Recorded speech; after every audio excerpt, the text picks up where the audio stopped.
Groundbreaking work by visually impaired astronomers with the sky at night at 10. Last chance to complete the journey pole to pole now on BBC4, and Michael's hanging on till the bitter end.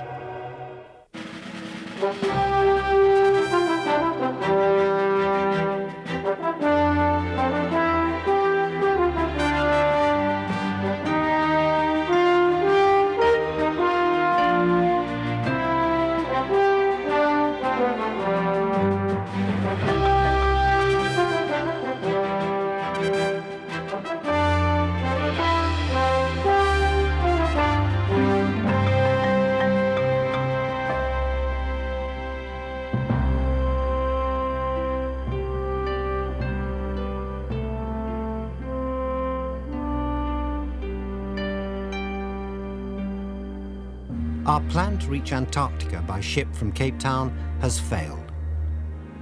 But we have discovered there is a private company which says it could get us to the pole. We must take a risk with them or go home. But their base is in South America. We're at the end of the wrong continent. There's nothing for it but to fly 6,000 miles across the Atlantic, turning our back on the 30-degree meridian. Our route goes via Rio de Janeiro and the Andes to Santiago in Chile.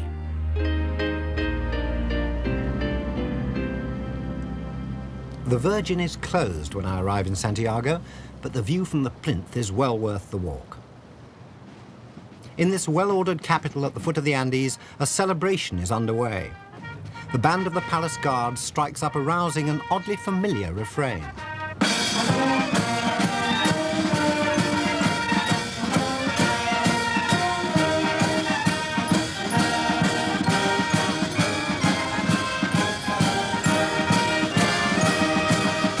It's the president's birthday. The Chileans aren't always this nice to their leaders. 18 years ago, their own planes bombed this palace, and inside it, President Allende took his own life. Chileans may seem a bit subdued compared with other Spanish-speaking South Americans, but there are many pleasures here.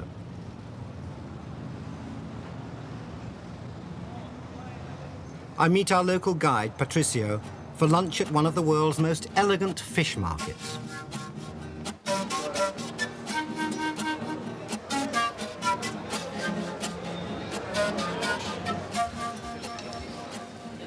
Both the cuisine and the music are local. Patricio, a musician himself, gives me the lowdown on the pipes they call quena. They're difficult to play. Yes, it is indeed. It's difficult to put in tune all the little pipes, right? And it's difficult to keep the tune on because you are playing long notes, and you have to be a strong muscle in your stomach to keep the air going.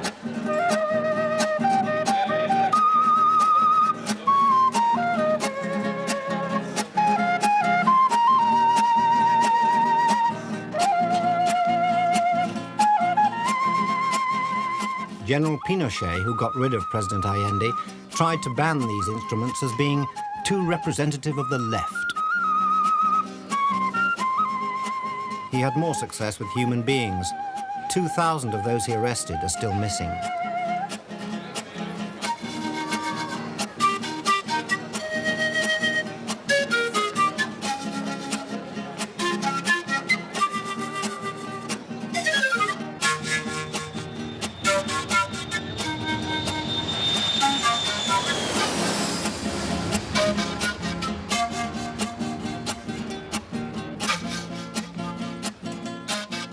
From Santiago, it's a further 1,700 miles down the coast to the town of Punta Arenas, which lies beside the Straits of Magellan and opposite the island of Tierra del Fuego.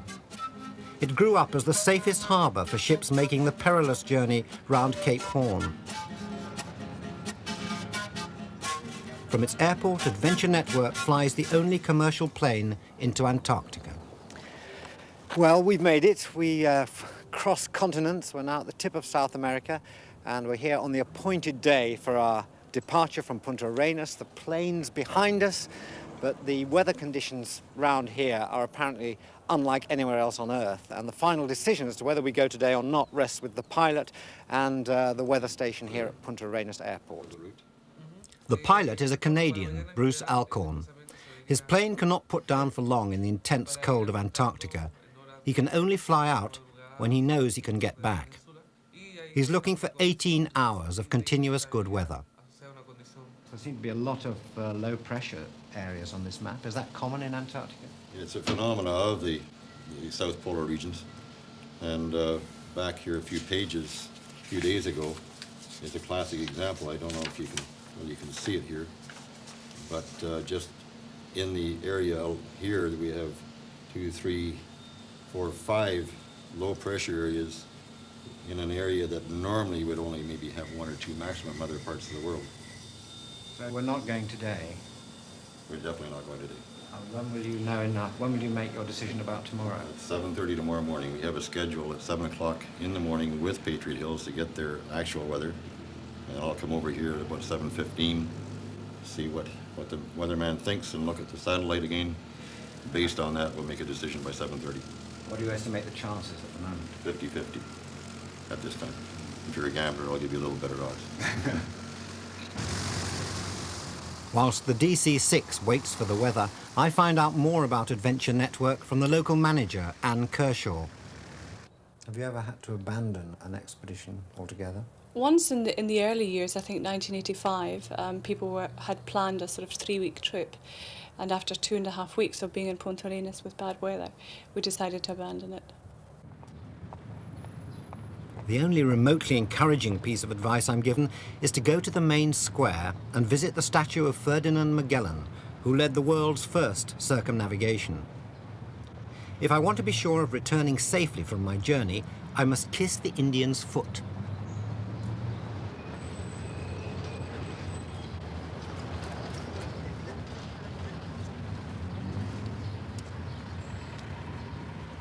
Well, now I can get back safely, but when can I go?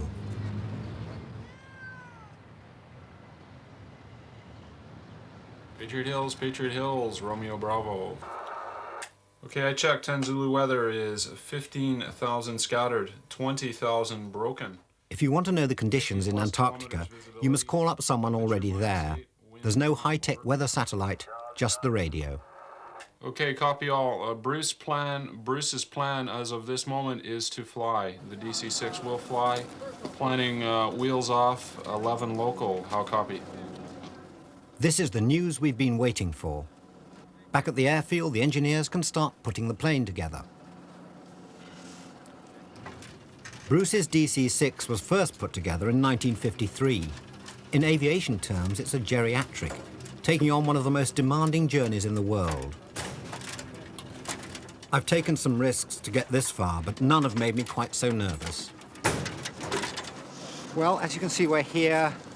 Action station's ready to go. After 24 hours on the edge of our seats, we're on the edge of our hotel beds in Punta Arenas. We've now been told the weather is okay to fly into Antarctica. Planes have been known to turn back, and there's one experienced traveller said he's been to the airport more times than he's been to Antarctica, so we could still have to go back, but it looks as though we're off. And, well, all I can say is it's unlike any other departure we've made so far. A bit alarming, a bit exciting. It really is a voyage into the unknown. Ah, well, here goes.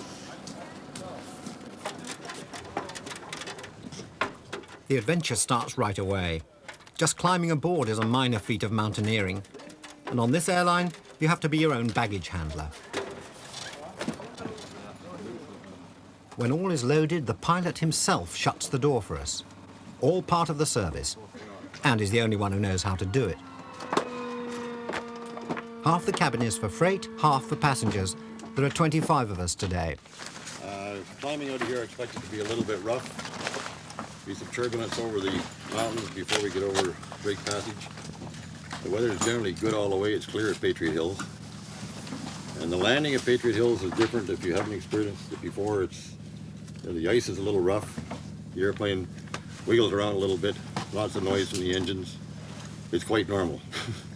Don't be concerned about it. The seatbelt sign means what it says. Please, when it's on, be in your seats with the belt on. It's for a reason. I don't leave it on for nothing. And when the seatbelt sign's off, you're welcome to wander around the aircraft, come up to the cockpit, one or two at a time.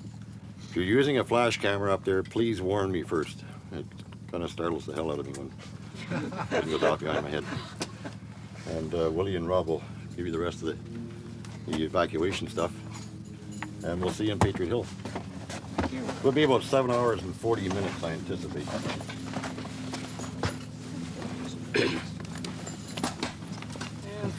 In case of ditching, anybody not familiar with Willie, the co-pilot, is, we're told, a fully qualified stuntman. It's very easy.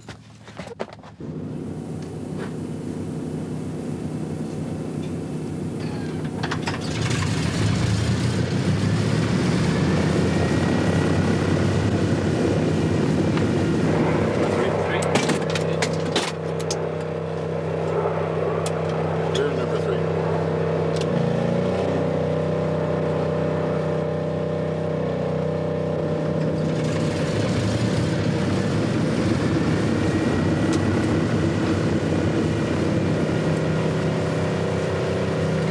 Okay. This way.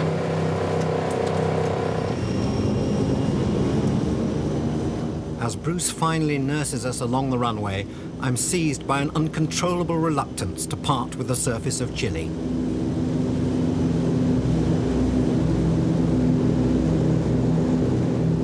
The trouble with fear of the unknown is that you never know what the fear will be like until it's too late.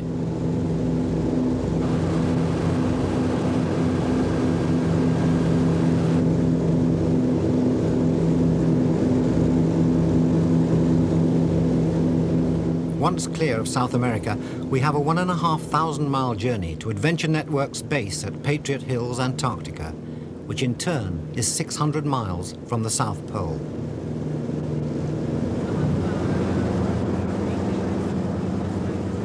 The flight is self-catering.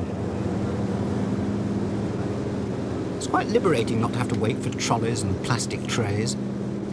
It's also much easier to meet your fellow passengers. As far as I can see, there's not a sane one among them. They range from Australian dentists who want to be mountaineers to Japanese who want to ride motorbikes to the pole. That's the way to do it. All airline catering should be like this.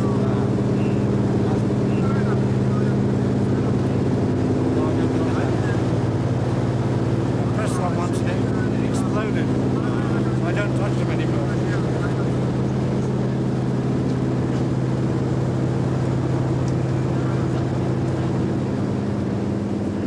4 hours after setting out, we're over the pack ice. We've reached what Bruce dryly refers to as PNR, the point of no return. There is no longer enough fuel to get us back to Chile.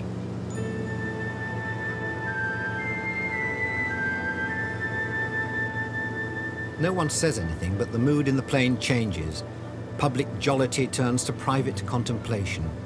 Everyone prepares themselves in their own way for what lies ahead.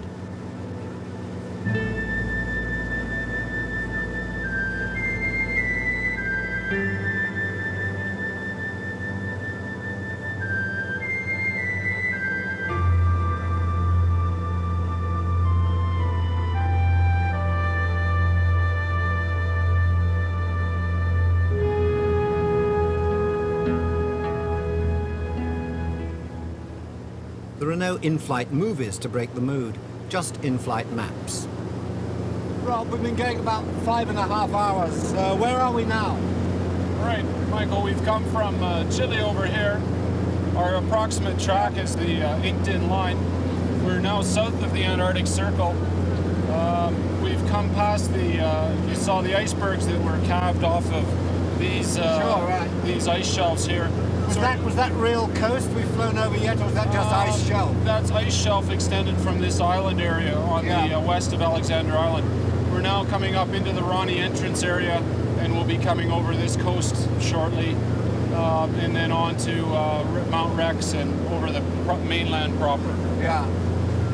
How big are the icebergs? It's hard to tell from up here. I mean, what kind of size can they be? The ones that we've been seeing have been up to a kilometer or two across. Again, the scale is difficult from altitude. Yeah. There was an iceberg about like 100 kilometers across. Yeah. The iceberg that would break off an ice shelf. Those happen only every few years, Yeah. though. Yeah. Apart from, your base at the Patriot Hills, what else is around this area here? Any other settlement? The next closest people would be at one of the scientific bases, either out on the coast or South Pole Station, at least 600 miles to the next closest humans from Patriot Hills. Yeah.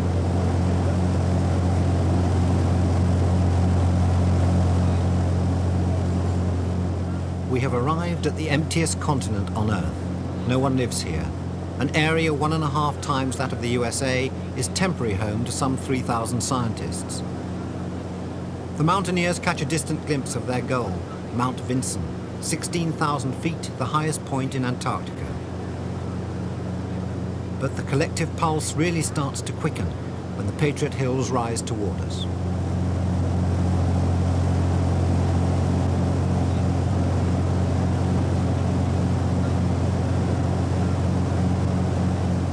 These are the tips of mountains submerged beneath an ice cap 15 million years old, and in places 3 miles thick.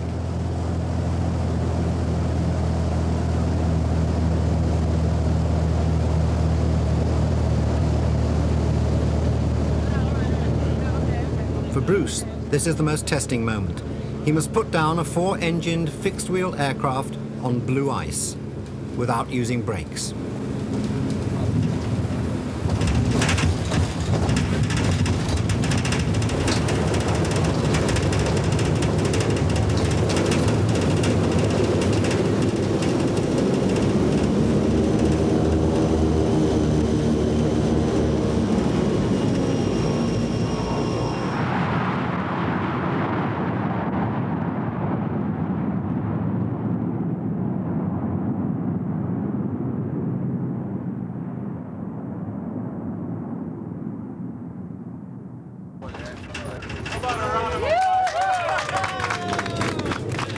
Everyone cheers madly because everyone knows what a risk we've just taken.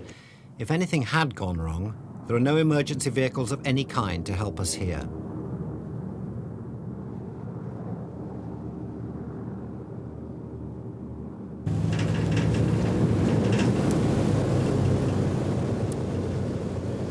This is all there is at the terminal at Patriot Hills.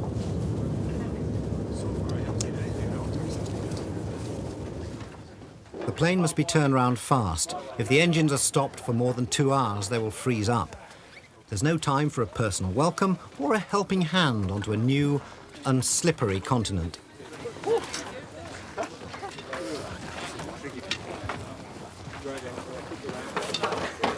The bit we'll all be warned about.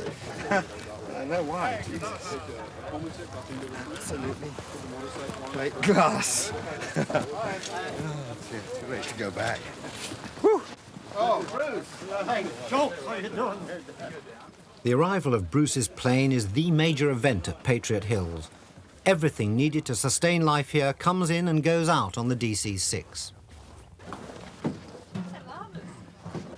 Apart from unloading 25 passengers and all their equipment, there are also large stocks of food and supplies for the base. If bad weather set in, it could be 3 weeks or a month before the DC-6 is seen again.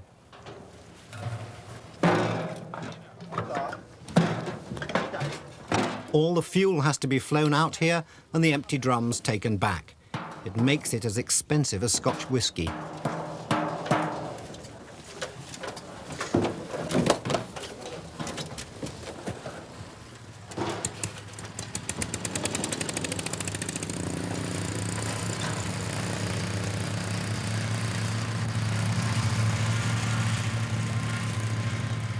Skidoos and sledges keep up a constant shuttle of freight between plane and camp.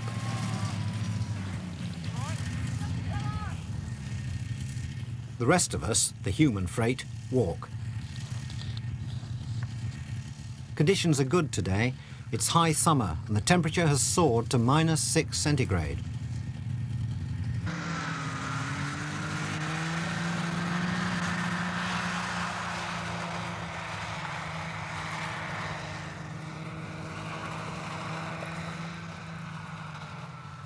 I don't know quite what I expected to find at the Patriot Hills base, but I think it was more than this.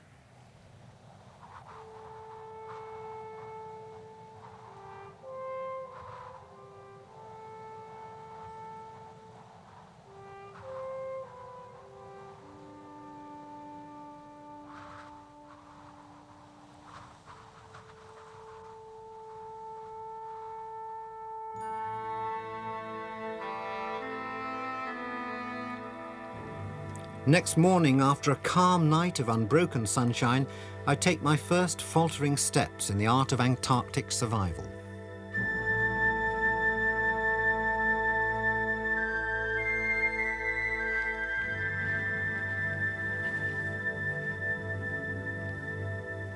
The first thing I learn is that here in this ice desert, even the most mundane human tasks take on an epic quality.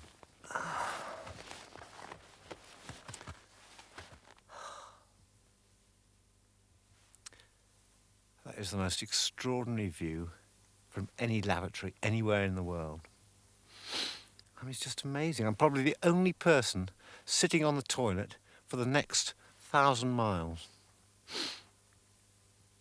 Well, it doesn't matter there's no roof on it. I'd like to spend my whole life here. So it's bloody cold. You can't really hang around on these things. Interesting fact is that all human waste has to be removed from Antarctica. You're not allowed to leave anything here. So anything I may pass today will be air freighted out to Chile, where it's made into models and sold. The duty-free shop there. Makes you think. Better be a good one.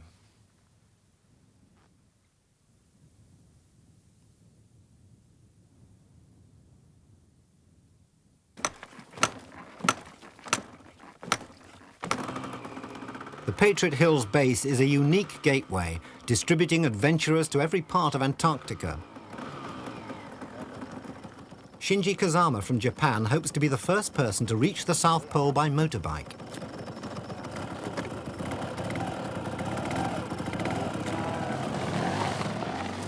He's already ridden to the North Pole and halfway up Everest. He's accompanied by that indispensable aid to 20th century travel, a camera crew.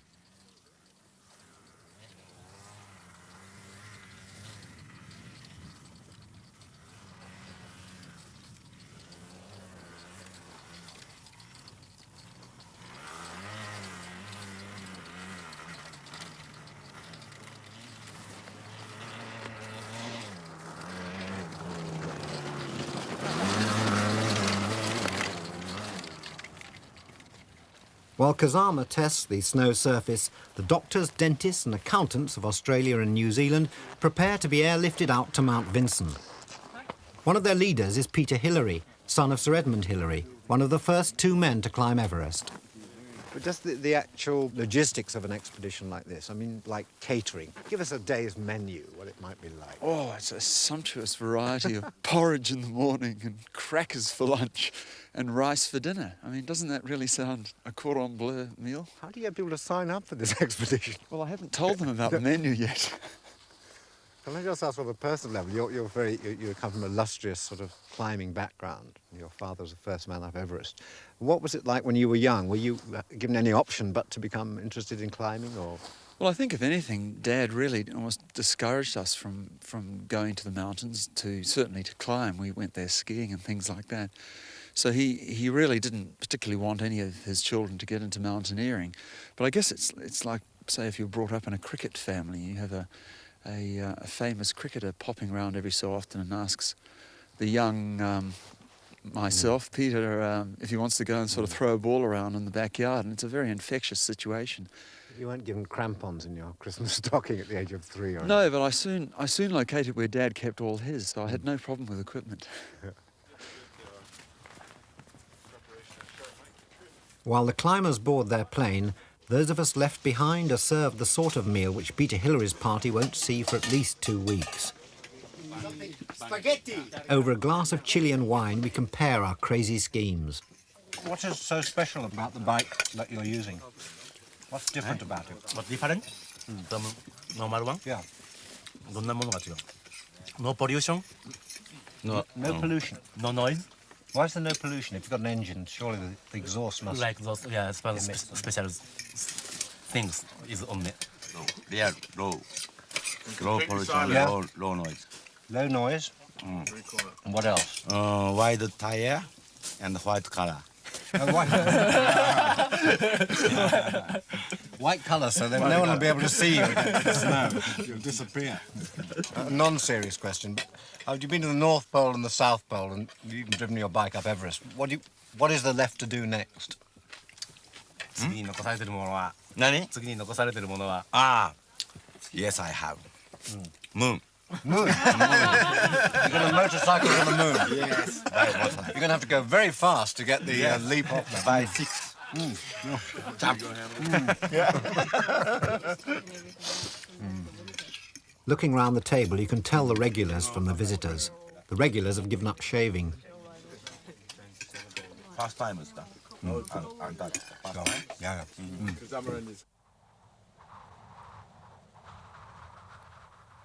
But even the regulars aren't out here for long. The Antarctic summer lasts about 4 months. For the rest of the year, it's dark and intensely cold. There's no option then but to abandon the base. As head of operations Mike Sharp explains. We just take the whole thing down, pack it all in boxes and slide it into a snow cave. It's about 4 feet underground at the moment. It's just one big massive room which we have to dig out. What happens to the planes? Well, 2 of the aircraft go back north. They go all the way back up to Canada, and the third one's a Cessna, which we actually keep here. And we just dig a big hole for it and bury it. The only thing that's sticking out is the tail. We cover it in boards and planks and canvas things. It's very good. It's very successful. We'd actually take the skis and the legs off and lower it onto a sled to slide it into this monster hole. And then when we come back the next year, we just drag it back out again, put the skis on, and away we go. And it gets its certificate of airworthiness as soon as it comes out. We have an engineer in to check it and make sure everything's okay, and then we're away again. Last season, they weren't so lucky. An oil drum driven by the bitingly strong winds took the tail off one of the planes. A replacement just flown in is being fitted by Bill Alikuk, a man of the Arctic. Major surgery. How long have you been down in the Antarctic? I've been down here since the 15th of November here at Patriot Hills, and actually this is the first time I've been to the Antarctic, and I'm proud to say that I'm probably the first Eskimo that's ever been down here, so I'm pretty proud of that. Show them how to do it. Yeah, that's right. Eh? Do you remember anything of igloo life yourself? I mean, were they still around when you were a kid? Well, I don't remember. I know how to build them. In fact, I can say, I guess, is that I was probably one of the last few that was ever born in an igloo. Amazing. Yeah. Well, you can finish the lavatory to put a roof on it. Someone started there. Well, is that your work? No, that isn't mine. I would never have air conditioning. Word is that if the weather holds, we could be going to the pole tomorrow. There's just time to ring home.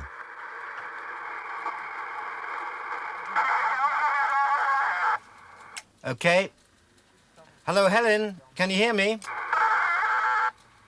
Well, if you can hear me, that's fine. All I get from you is a noise, a rather strange bird-like noise, but if that's your reply, that's great. I just rang to say that I'm in the Patriot Hills in Antarctica, 600 miles from the pole. Are you impressed? Definitely, very impressed. I was always one at pulling the birds. Well, it's just to say that we're going to the pole tomorrow afternoon. We're leaving here about 5, and we'll be staying there maybe 36, 48 hours. Over? Yes, I have got clean underwear. 8 degrees. It'll be about minus 25 at the pole. I'm a bit worried as I only have 1 set of thermal underwear, but apart from that, I hope I will do the family proud. How are you?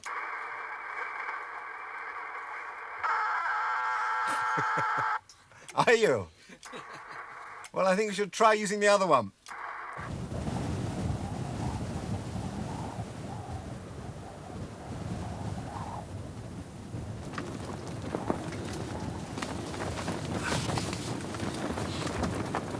Well, it's now about 6:30 on the day we're due to leave for the pole, and as you can probably hear, the wind, which we haven't heard recently, suddenly got up, and it sounds very much as though the weather could be changing out there, and I wonder whether it'll affect our chances of leaving today. So I suppose we're going to find out what's going on.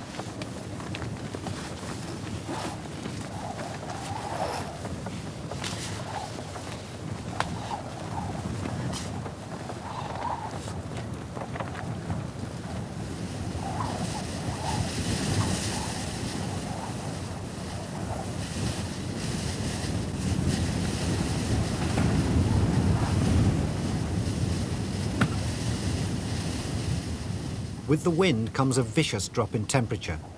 But what's important is not how conditions are here, but how they are at the pole. Mike Sharp calls up the American base there. Yeah, South Pole, Patriot Hills. How is your present weather over?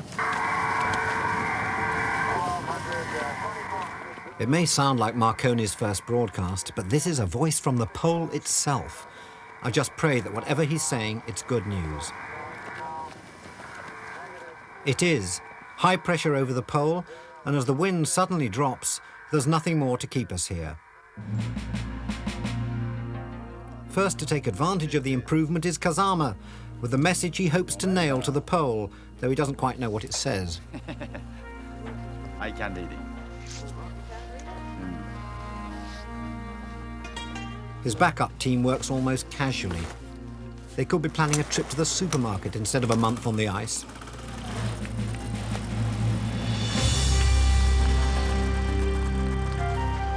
As if saying goodbye might be tempting fate, there's little ceremony as Kazama and his team ride off into the never-setting sun.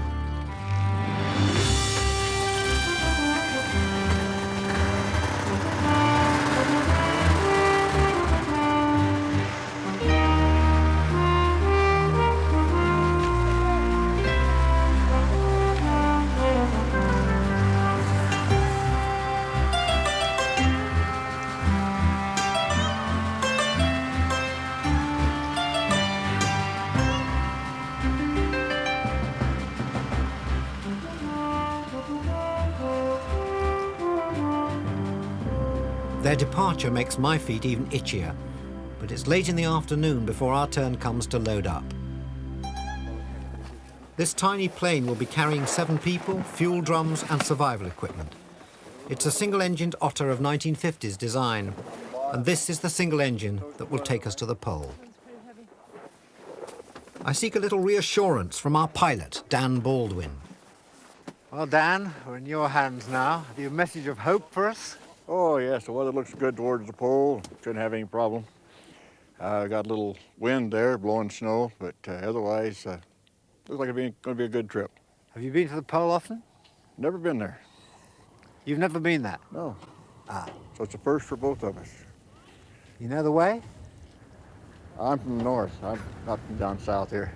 I just come down south for the winter. Yeah. To enjoy the nice weather. And this aircraft must be a veteran of polar flight, so is it? No, this will be the first trip for turbine Otter, single-engine turbine Otter, to the pole. So the plane's never been to the pole. Plane's never You've been never there. been to the pole. We've never been to the pole. Well, I can just land you anywhere and you won't know the difference then, will you? Well, we're all in it together. It's not a wheeled aircraft, this. What are we landing on? We're landing on skis. Are those trickier than wheels?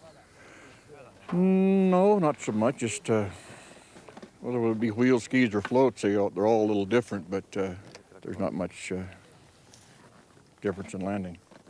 Okay, well, if you're optimistic, I bet you're raring to go, are you? I'm raring to go. Okay, so here goes.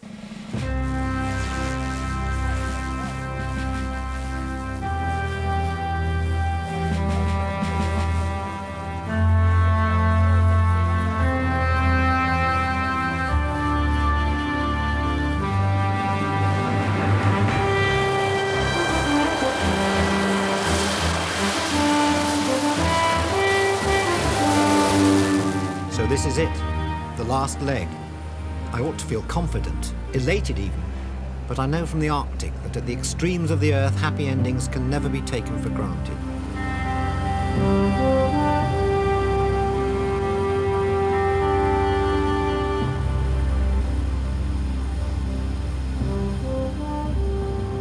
Rudy Driscoll, the company's other customer, only took up adventures like this in his 50s. I don't know how they did it without sunglasses.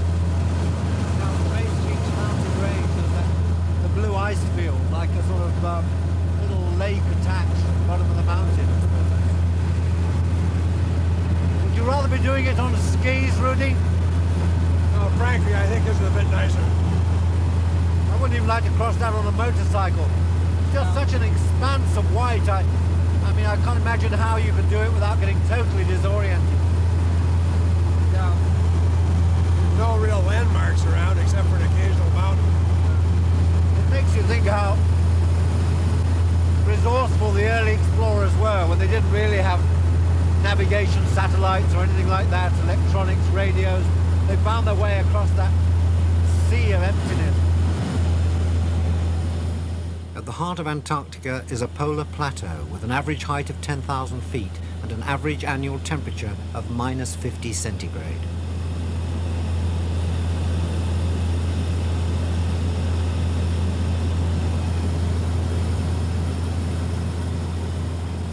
It's a 5-hour flight, but there's not much time to sleep.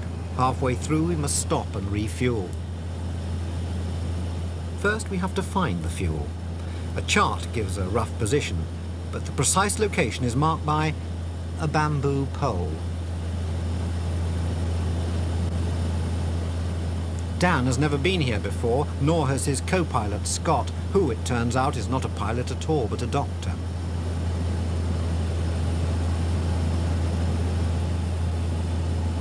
Dan goes down for a closer look.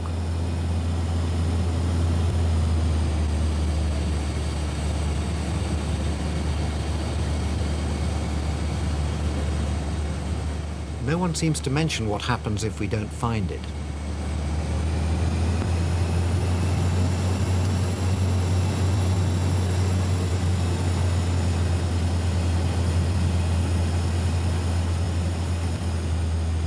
After a few abortive passes, Dan catches sight of something.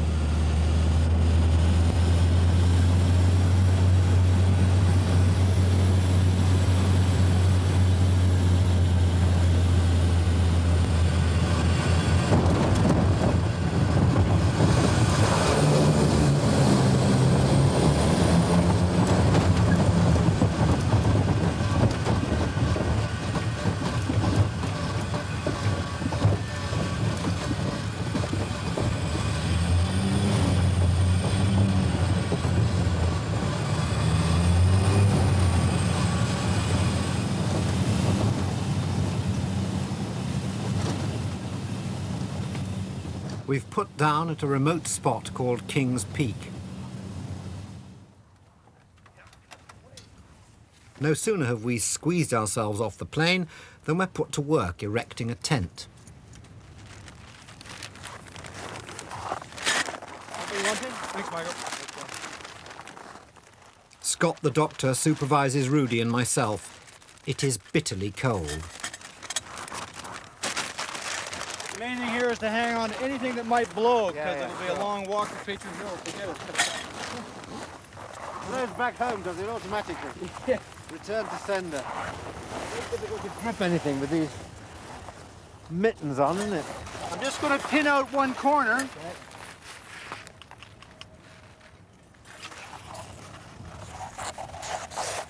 Okay. Holding my end up. As we continue our passable imitation of Laurel and Hardy, Dan digs for aviation fuel.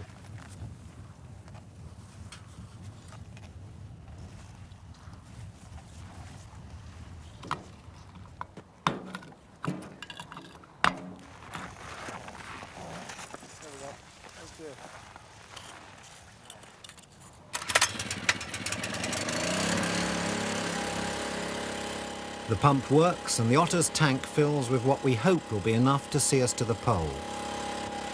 Sure.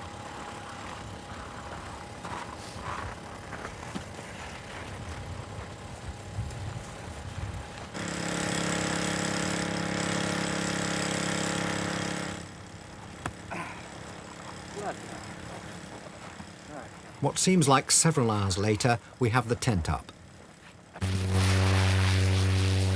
Only then does it become apparent why we've had to put it up in the first place. Dan is leaving us here while he flies 50 miles away to drop fuel for Kazama's motorbike expedition.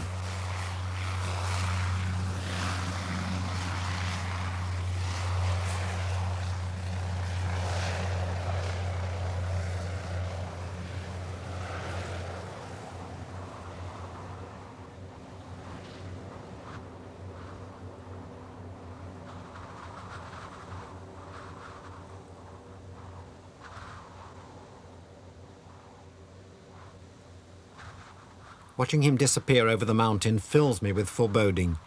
I don't think I've ever had such an acute sense of being nowhere.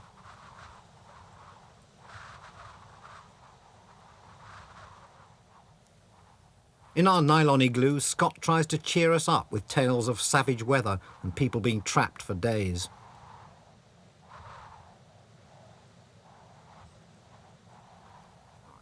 At last there comes the sound we've been waiting for.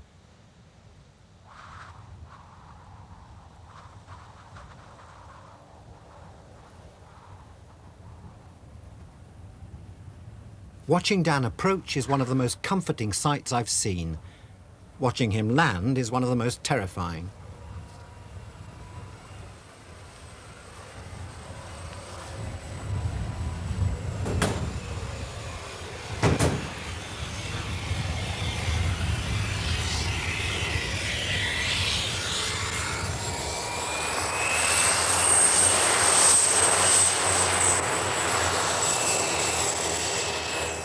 We take the tent down again, and after one last weather check, Dan sets course for the pole. These are difficult conditions in an unpressurized cabin. We're at the equivalent of 15,000 feet above sea level. Rudy especially is finding breathing hard in the thin air. Scott administers oxygen.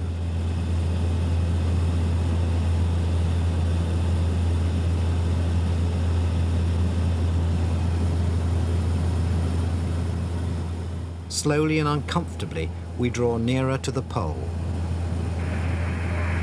South Pole, 58 Juliet Hotel. Do you copy? Over. 58 Juliet Hotel, South Pole.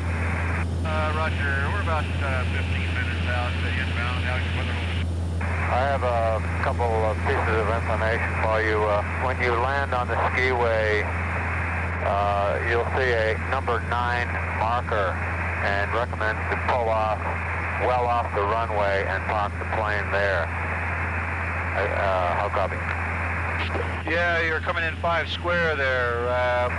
Roger that, and I've got one more little piece of information here. There is no certified runway or airfield available, and the U.S. government cannot authorize a landing. How copy? Roger, we copy that. Okay, have a good landing. So we're brought down to Earth. The goal of our 5.5-month journey is within our grasp, but the radio conversation with the base is a reminder of an awkward truth. No one really wants us here.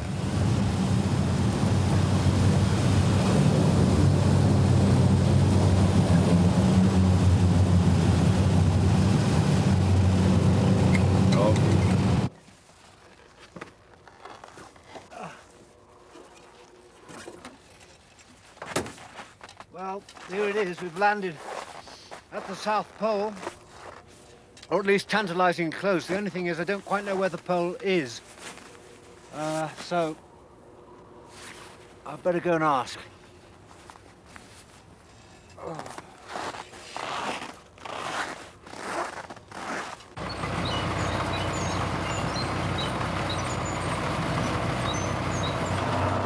This is definitely not what I expected. It's a cross between the moon and a marshalling yard in the Midwest. I see domes and aerials and dishes and pylons, but I see no pole.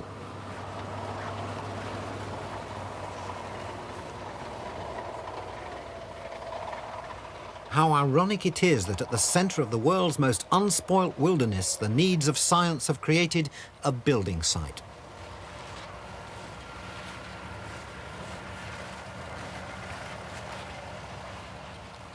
But where's the pole? Perhaps it's kept indoors to stop it getting knocked over by bulldozers. Only one way to find out.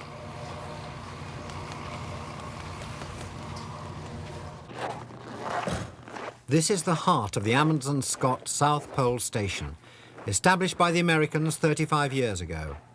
It's an extraordinary feat, proving that even at the most inhospitable place on Earth, life as we know it can survive.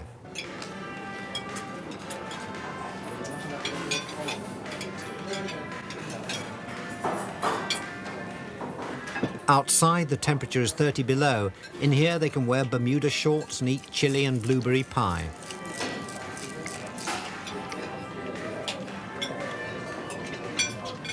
This summer, there's a record number of 120 scientists working here.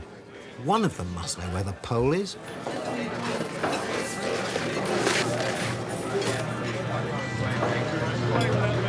Keep going.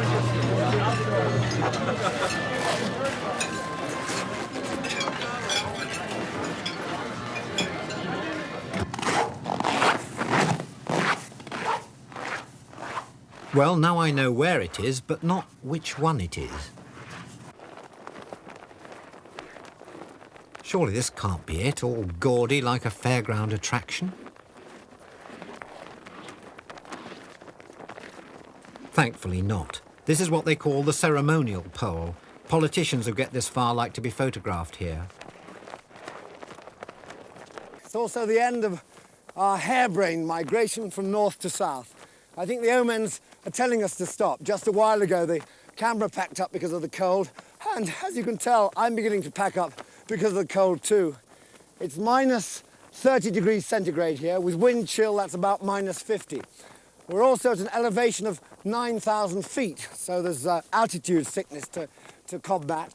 But I think it's just that after 5.5 months on the road, the body is finally saying, pack it in.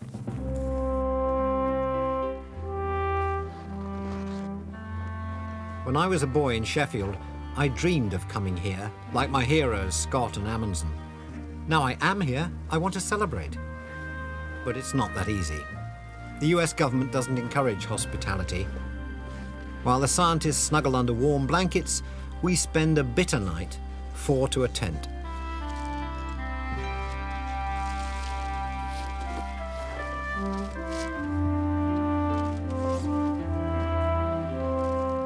But I can think of no more fitting end to our pole-to-pole journey than to say, I'm glad we did it this way.